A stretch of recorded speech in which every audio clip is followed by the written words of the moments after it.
Okay, so as a kid, I believed that creativity was very much an on or off switch, you know? Like some people are just born creative and then some people are like logical, you know? So like as a kid I took the BuzzFeed quizzes, you know? And it would be like if you're a left brain or right brain person, and I was always the artsy one, and I boxed myself into the creative side, and as a result, I believed I couldn't do things like math or science. And I know I'm not the only one who thought this way. So shout out to all the kids who were in gifted classes where you were really praised for one skill that you had. You really didn't fully explore who you were. So I know that for me, well-meaning and good people would always be like, "Oh, you're so creative." And what I grew up believing is that, oh, it's kind of like inspiration. Like you either just feel it and you do it or you don't.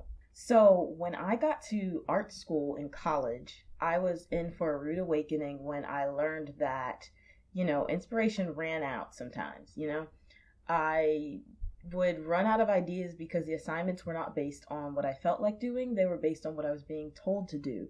And the thing that taught me was that creativity in large part is not always just something you're gifted with.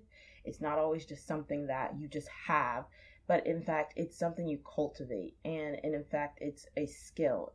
I want to talk about the second value for my business. Last time I talked about celebrating your originality.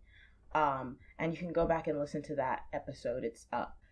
This time I want to talk about crafting with quality. One thing that I've learned over the years is that crafting with quality is not so much about an inherent skill or just feeling inspired as much as it is a muscle that has to be flexed. The more often you practice, the better you get. So one of my dreaded classes as a photographer was Drawing 101. It was every Friday, and it was a 6-hour class. You would draw for 3 hours, take a break, and come back. And I hated it because I'm not good at drawing. Like, I'm not naturally gifted at it. So you would have to sit there, and we drew things like boxes and chairs for hours. To this day, I'm still not much of a drawer. I still don't like it. But sitting in that class for 6 hours, drawing the most boring things in the world really did teach me something. After a semester of practice, my drawing skills improved. I didn't like drawing anymore, but I was better because my teacher took the time to show me little skills and tricks, because I had nothing better to do but sit there and draw the boxes over and over again. And what I learned is that practice really can make the difference. When it comes to anything you're attempting to do, practice can make a huge difference. Even more than just becoming better at drawing was the purpose of the exercise. So in art school, the method of learning that we get is essentially you approach something you're probably not good at and you're going to fail at it. Then you're going to get critiqued in your failure and you're going to go back and you're going to work on it again.